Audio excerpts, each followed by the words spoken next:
और दिल्ली एयरपोर्ट पर बारिश की वजह से बड़ा हादसा हो गया। यह हादसा एयरपोर्ट के टर्मिनल 1 पर हुआ है, जहां छत का एक हिस्सा गिरने से एक कैब ड्राइवर की मौत हो गई है। कुछ लोग घायल भी हुए हैं।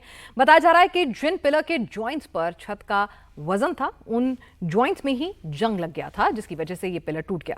इसके अलावा जो लोड बेयरिंग लगे थे वो भी टूट गए, जिसकी वजह से छत को सहारा देने वाले बड़े बड़े गार्डर नीचे गिरकर आ गए। सवाल यह है कि भाई, ये इंटरनेशनल एयरपोर्ट जब हम बनाने का दम भरते हैं, इसके लिए हजारों करोड़ों के कॉन्ट्रैक्ट जो हैं उनकी बिड निकाल कर दिए जाते हैं। इसकी डिजाइनिंग जो है वो बड़े बड़े इंजीनियर्स अप्रूव करते हैं। उसके बाद मेंटेनेंस का काम भी होता है। तो क्या रखरखाव में ये चेकिंग नहीं हुई थी? क्या कोई मंथली, ईयरली कोई इंस्पेक्शन तो होता होगा ना? आप अपने घर में भी इंस्पेक्शन करते हैं, तो कोई तो इंस्पेक्शन होता होगा। इतनी बड़ी इमारत को, जहां पर इतना बड़ा इंटरनेशनल एयरपोर्ट जो है वो ऑपरेशनल होता है, तो वहां पे कुछ नियम कायदे तो होते होंगे। तो यहां पर लापरवाही किसकी है, जिम्मेदारी किसकी है? कब बना, कब नहीं बना, किसकी सरकार में बना, ये बात की बात है। लेकिन फिलहाल मेंटेनेंस की जिम्मेदारी जो थी उसकी जवाबदेही कहीं ना कहीं तमाम लोग पूछ रहे हैं कि यह हादसा और भी ज्यादा बड़ा हो सकता था अगर इसकी चपेट में कुछ और ज्यादा कारें आती।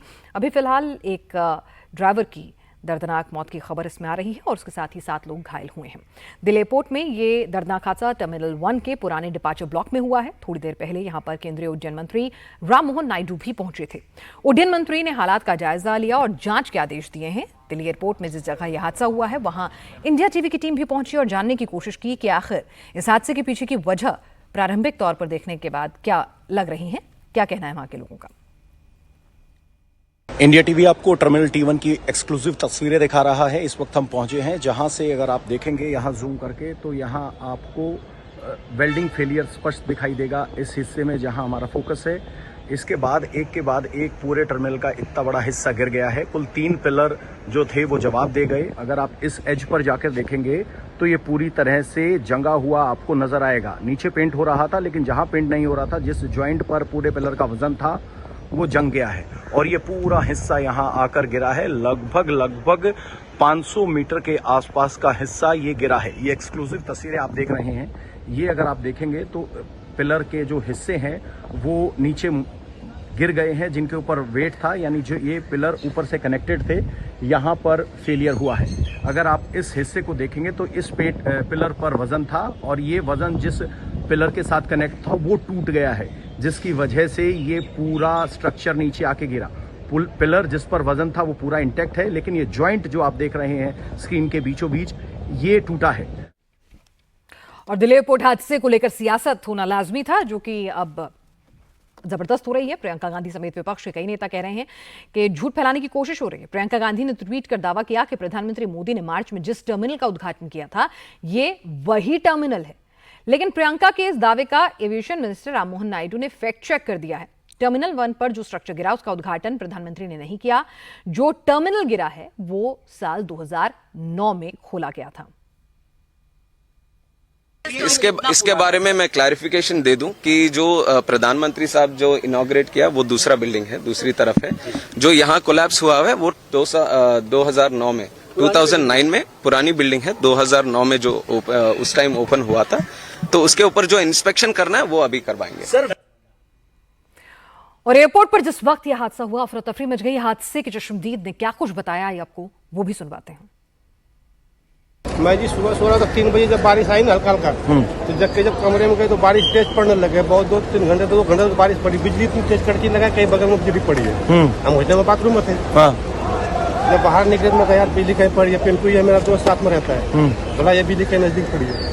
सुबह फिर आते हैं तो कहता है यार वो यार पड़ता तो छत गिर गया। अच्छा, तो बहुत तेज आवाज आई थी? बहुत तेज। और दिल्ली आज पहली बारिश में ही दरिया बन गई और किस तरह से तमाम दावों की पोल खुल गई। और इसमें आम लोग तो पिसे ही पिसे, वीआईपी भी फंस गए। समाजवादी पार्टी के सांसद रामगोपाल यादव की घर की तस्वीरें हम आपको दिखाते हैं, किस तरह से पानी पूरा वहां पर भर गया। हालांकि बाद में वहां पर बूस्टर पंप भेज के उसको पानी को जो है वो बाहर फेंकवाने की कोशिश हुई, लेकिन वहां पर देखिए कि संसद सत्र में हिस्सा लेने जाना था, पानी की वजह से वहां पर घर से बाहर गाड़ी तक भी पहुंचना मुश्किल हो गया था। घुटनों तक पानी जो है वो उनके घर के भीतर और बाहर जो है भर चुका था। वीवीआईपी इलाका है, ल्यूटियन जोन है। आपको बता दें यहाँ पर तमाम मंत्री, वरिष्ठ सांसद जो हैं वो तमाम लोग रहते हैं। दिल्ली की पॉश मार्केट, खान मार्केट के आसपास का ये पूरा का पूरा इलाका है। जरा सोच के देखिए, जहाँ पर तमाम अधिकारी जो सीनियर ब्यूरोक्रेट्स होते हैं वो भी काका नगर, खान मार्केट के आसपास के इलाके में देखते हैं। और ये देखिए, समाजवाद भी देख लीजिए कि यहाँ पर रामगोपाल यादव जी जो हैं, नेताजी जो हैं, उनको अपने जूते जो हैं, अपने पैर गंदे पानी में और ज़मीन पर ना उतारने पड़े, तो इसीलिए दो लोग जो हैं गोद में उठा कर ले जा रहे हैं। भाई मंत्री यहाँ पर सांसद जी के पास, नेताजी के पास तो ये सुविधा जो है वो मौजूद थी कि उनको लोग जो हैं गोद में ले जाएं, उनके पैर ज़मीन पर ना रखें, गंदे पानी में ना रखें, मैले हो जाएंगे। लेकिन आम आदमी तो बेचारा इसी पानी में अपनी गाड़ी चलाने के लिए भी, खुद चलने के लिए भी और घंटों जाम में फंसने के लिए भी मजबूर है। इस वक्त मैं समाजवादी पार्टी के राष्ट्रीय महासचिव प्रोफेसर रामगोपाल यादव के आवास पे हूँ। तस्वीरें आप देखिए कि पूरा घर जलमग्न हो गया है, सिर्फ और सिर्फ आपको पानी पानी नजर आएगा। और यहाँ पे अगर बात करें तो सुबह से ही लगातार प्रोफेसर रामगोपाल यादव एनडीएमसी के जो अधिकारी हैं, पीडब्ल्यूडी के जो अधिकारी हैं, उनको कॉल पे कॉल कर रहे थे, लेकिन अभी तक कोई भी संबंधित अधिकारी यहाँ पे सुध लेने के लिए नहीं पहुंचा। और तस्वीरें आपको नजर आ रही है। अक्षय है मेरे साथ, फिरोजाबाद से सांसद भी हैं और प्रोफेसर रामगोपाल यादव के पुत्र भी हैं। किस तरीके से परेशानी हो रही है आप लोगों को? जी बिल्कुल, रात से पानी बरसना चालू हुआ और घर के अंदर पानी पहुंचने लगा था। यहाँ पर ये नीचा पड़ जाता है, पहले सड़क का पानी निकलेगा तब अंदर से निकल पाता है, इसलिए इंजन लगाना पड़ता है। लेकिन अभी तक यहाँ इंजन चालू नहीं हो पाया है।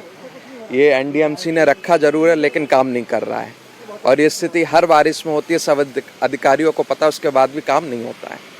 प्रोफेसर साहब ने सुबह 5 बजे मुझे वीडियो भेजा था और तब से वो कह रहे थे कि मैं तमाम अधिकारियों से बातचीत कर रहा हूं लेकिन कोई सुध नहीं ले रहा है। तो क्या अभी तक कोई अधिकारी यहाँ पे पहुंचा, सुध लिया? अधिकारी कोई नहीं पहुंचा, लेकिन जो एनडीएमसी के सीवर वगैरह साफ करते हैं वो लड़के पहुंचे हैं। उन्होंने कुछ सीवर लाइनें भी खोली हैं, लेकिन बाहर का पानी कम हुआ है, अंदर का अभी तक कुछ भी कम नहीं हुआ है। अंदर जो आपका जल भराव है उसकी वजह से पूरे घर में पानी भर गया हो, कहीं ना कहीं पूरी चीज़ें जो है नष्ट हो गई होगी? नहीं, अभी घर के अंदर थोड़ी जगह पहुंचा है, पूरा नहीं पहुंचा। भाई ये बोरियां वगैरह लगा के पानी रोका, सीवर लाइन जो अंदर पानी निकालती है उसको भी बंद करा, तो इसलिए पानी तो नहीं पहुंचा, अंदर बच गया है। थोड़ा थोड़ा अंदर घर के अंदर घुसा है, लेकिन अंदर भी कम से कम 1 से 1.5 फुट पानी भरा हुआ है, लॉन वगैरह में सब जगह। चलिए, ये इलाका एनडीएमसी में आता है तो शायद यहाँ पर ब्लेम जो है वो एमसीडी की जगह एनडीएमसी पर आ जाएगा, तो ब्लेम गेम चलता रहेगा। इस बीच ऐसा नहीं है कि सिर्फ रामगोपाल यादव जो हैं वही परेशान हुए हों। सांसद मनीष तिवारी, कांग्रेस के सांसद जो हैं, उनके घर में भी पानी घुस गया। संसद जाना था उन्हें, किस तरह से अपनी पैंट ऊपर चढ़ाकर आधा मोड़कर जूते हाथ में लेकर कार तक जाना पड़ा। यहाँ पर सांसद साहब ने किसी को गोद में उठाने का कष्ट नहीं दिया है और वो खुद ही यहाँ पर आप देखिए कि किस तरह से इस पानी के बीच दो चार होते हुए एक आम आदमी की तरह से अपनी गाड़ी तक पहुंच गए हैं। कांग्रेस सांसद शशि थरूर के घर के बाहर की तस्वीरें देखकर आपको लगेगा कि किस तरह से पूरा का पूरा कौन से इस एरिया में रहते हैं, लेकिन ल्यूटियंस दिल्ली का वीआईपी जोन है जहां शशि थरूर रहते हैं। और यहाँ देखिए, यहाँ जरा देख लीजिए कि यहाँ पर तो कई फुट ऊंचा पानी भरा है, कारें जो हैं वो भी डूबी हुई हैं।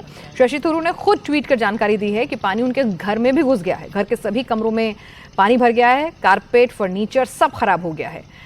ड्रेनेज सिस्टम के चोक होने की वजह से हुआ है, क्योंकि सही वक्त पर वहां सफाई नहीं हुई। और जाहिर सी बात है कि आप समझिए कि यहाँ पर सिर्फ दिक्कत पानी के जलजमाव की नहीं है, यहाँ पर आप ये सोचिए कि कोई भी कभी भी बड़ा हादसा हो सकता है, क्योंकि पानी और वहाँ पर इलेक्ट्रिसिटी पोल्स हैं वो सब जा रही हैं तारें, और कहीं से भी अगर लीकेज होती है तो ये एक बड़े करंट की भी वजह बन सकती है। दिल्ली का सुप्रीम कोर्ट, जी हाँ, यहां पर भी जल जमाव हुआ है। पहली ही बारिश में सुप्रीम कोर्ट के बाहर सड़क पर पानी जमा हो गया, पानी कई फुट तक भरा हुआ है। देखिए कि किस तरह से सुप्रीम कोर्ट के बाहर की तस्वीरें हैं। तमाम वहां पर जो कर्मचारी हैं तुरंत पानी को बाहर निकालने की कवायद में जुट गए, लेकिन जिस तरह से ड्रेनेज ओवरफ्लो हो रहे थे तो ड्रेनेज के अंदर पानी तो जा ही नहीं रहा था, उल्टा वो पानी बाहर की तरफ आ रहा था, गंदा पानी भी। तो ऐसे में वहां पर भी देखिए कि पूरी तरफ पानी ही पानी है, सड़कें जो है पानी में डूबी हुई हैं और वाहन जो हैं इसी के बीच में से निकल कर आ रहे हैं, जिन्हें जाना ज़रूरी है। और कई तो वाहन भी बीच बीच में ख़राब हो रहे हैं क्योंकि उनके इंजन के अंदर भी पानी चला गया है। मिंटो ब्रिज की बात करें, हौसखास की बात करें, साकेत की बात करें, हर जगह तस्वीर कमोबेश ऐसी ही है। एम्स, जहां देश भर से मरीज आते हैं, वहां की तस्वीरें भी आपको दिखाते हैं। एम्स के बाहर सफदरजंग की तरफ वाली सड़क पर पानी भरा हुआ है, कई जगह पर सड़क सैलाब जैसी दिख रही है। कार, एम्बुलेंस सब पानी में फंसे हुए हैं, ट्रक भी फंसे हुए हैं। वहां आने वाले लोगों का क्या स्थिति है ये हम आपको दिखा रहे हैं, कैसे बारिश ने जिंदगी पर असर डाला है। पहली ही बारिश ने बारिश ज्यादा हो रही है, तर्क दिया जा रहा है, लेकिन भाई एक बात बताइए कि बारिश तो अभी सिर्फ शुरुआत भर है। आने वाले दिनों में ये बारिश जो है वो और ज्यादा बढ़ने वाली है, क्योंकि बारिश तो लगातार 24 घंटे 48 घंटे भी होगी। तो उस वक्त क्या दिल्ली वाले यूं ही परेशान होते रहेंगे? क्या दुनिया के दूसरे हिस्सों में बारिश नहीं होती है? क्या वहां पर ड्रेनेज सिस्टम जो है वो दुरुस्त नहीं किया जा सकता है? आप ड्रेनेज सिस्टम, बड़ी पाइपलाइन, चौड़े मुंह वाले पाइप डालने की बात करते हैं, कई बार सीवर लाइन डल रही है, बड़ी लाइन डल रही है, दिल्ली की आबादी को देखते हुए बड़े प्रोजेक्ट्स चल रहे हैं, सड़कें जो है वो खुदी हुई मिलती हैं कि अब लगता है कि चलिए ये नुकसान आप सह रहे हैं लेकिन आने वाली बारिश में राहत मिलेगी, लेकिन ऐसा लगता नहीं है। बारिश का असर दिल्ली वालों को अभी से डरा रहा है, क्योंकि तो भाई पहली बारिश थी, खुश होना चाहिए था, मानसून के मजे लेने थे, लेकिन देखिए सड़कें भी किस तरह से धंसती हुई नजर आ रही हैं। तस्वीर रोहिणी के सेक्टर 18 इलाके की बताई जा रही है, जहां पर एक कार जो है वो वहां पर पार्क की गई थी और वहां पर अचानक से सड़क जो है वो धंस गई और किस तरह से पूरी कार जो है उसके अंदर चली गई है।